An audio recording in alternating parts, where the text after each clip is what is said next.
Hey everybody, I hope you're doing well. My name is Waddles. Welcome back. Bamboo is, of course, one of the new features that's coming in the Village and Pillage update. If you're anything like me, you're going to want to get your hands on this plant and then start farming it as soon as possible to get tons and tons of it.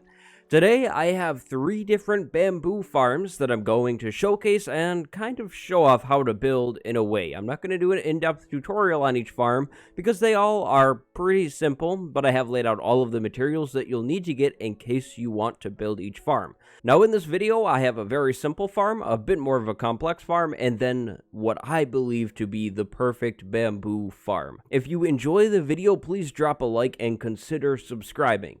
Also, what would you like to see a farm tutorial on? So let's start things off nice and simple in the video with this very compact and simple bamboo farm. Now, like all of the other farms in this video, this farm is definitely expandable. Inside of this chest is everything that you're going to need to gather to build the farm. These aren't in exact amounts, however. The quartz in these chests will always symbolize building blocks. The building blocks can be anything you want. You could actually take these exact amounts and make a super compact 1x1 bamboo farm. So, as soon as a bamboo grows 3 high, this farm is harvested. The bamboo is then usually thrown into a water stream that moves everything into a collection chest, of course. Now, the reason I say usually is because, as you can see right here, there is a little bit of a loss with this farm. However, you could supplement those losses with expansion. You could definitely keep expanding this farm. Now, the wiring is super simple. I have an observer on top of a piston with a block behind the piston and a redstone dust on top of that block. So this farm is super simple to build, and of course, like I mentioned, you could expand this or you could shrink the farm down and have only 1 bamboo plant in this farm. The farm is nice and it is very easy to build, and this is definitely the most resource-friendly farm here, but it is not the best farm here. Next up, we have my overly complex bamboo farm. So as you can see, we have tons and tons of bamboo here.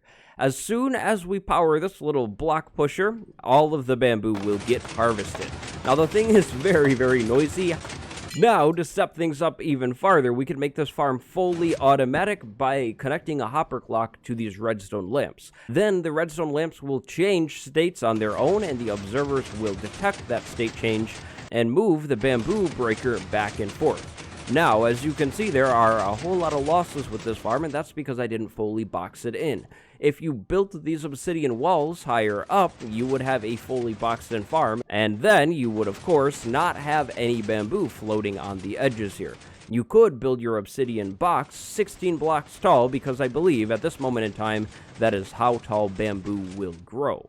Now, of course, underneath the farm, I have a minecart with a hopper in it running on a track to pick everything up that is thrown down onto the floor of this farm by this observer and sticky piston block breaker. Now, of course, there is a collection chest where everything is moved into, and that's where you could pick up all of your bamboo from. So what do you need to build this farm? Well, in this chest is everything that you'd want to get your hands on. However, this time I have amounts that are closer to an exact thing. In the bottom of this chest, I have what I used to build a hopper clock. In the middle of the chest, I have what I used to build the sticky piston block mover thing. And then right on top, I have the rail setup. Now, of course, the rail setup in these blocks along the right-hand side are not in exact amounts. The reason I'm using obsidian in this build is because, of course, slime blocks cannot move obsidian, so the farm doesn't break every time this thing moves back and forth. Inside of my hopper clock, I have a clean stack of items. Just one solid stack of items to move this thing back and forth. You could, of course, adjust the timing as you want. Now, another thing that might make you like this farm a little bit more is the fact that it is, of course, expandable. You could make this 5-block wide trench go on pretty much forever and have this slime block thing move back and forth across the whole thing. That means you could, of course, have like 40-block long rows and 5 wide and, you know, just have more bamboo that you would ever need in one harvest. But, I mean, you never know, right? Maybe you want tons and tons of bamboo. If that is the case, this would be the farm for you. However, this is, of course, not very resource-friendly, and you probably aren't going to want to build this if you're just trying to get a tiny bit of bamboo for whatever you're trying to do. And again, as one final note to this farm, you definitely want to build the walls up higher and box this thing in, but I didn't do that so I could show the farm off to you. It's a whole lot easier to show this farm off when it looks like this instead of an obsidian box. Here is one final shot of the wiring, and then the top of the farm. So that farm is complex, but this is what I would call the perfect bamboo farm. Now, you need a whole lot less materials to build this thing. Again, the numbers are not exact, but this is what you're looking to try and collect up when you're trying to set this farm up. Now, I'll show the wiring off first because it is very, very, very simple. As you can see here, I have an alternation of observers and then a generic building block here. I then, of course, have a row of bamboo plants planted and then a row of solid blocks in front of it. The solid blocks do not need to be glass. I just built it as glass so we could, of course, see what's going on. Down below the farm, I have a hopper with a minecart in it running back and forth to pick up all of the bamboo. Now, where there are not observers, the bamboo can grow as high as you make your ceiling. Where the observers are, of course, the bamboo will only grow up until in front of the observer. As soon as one bamboo plant grows in front of an observer, the whole farm will be harvested. You can, of course, expand this farm or compact it down. Now, every so often, a bamboo crop will land on top of a bamboo block. That's absolutely not a problem, though, because when bamboo grows, that item is pushed off and then picked up by that minecart with the hopper. Now, you will, of course, want to have blocks in front of this farm. That is very important. Otherwise, your bamboo will get thrown forwards, and then you'll have to make a bigger minecart track. And again, also, you could make the ceiling as tall as you want it.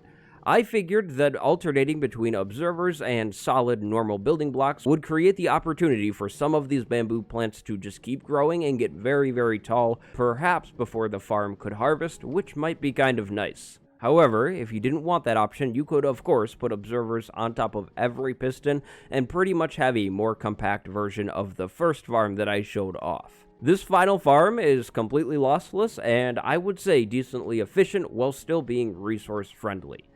But those are my 3 bamboo farms for today. What do you think? Which farm is your favorite? The first farm, the second farm, or maybe the third farm?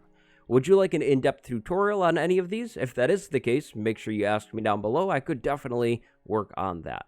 My name is Waddles. Leave a like if you enjoyed the video and consider subscribing if you haven't already. If you really love what I do have a Patreon down below. And thanks for watching. Go have a good day. I will see you next time. Goodbye, everybody.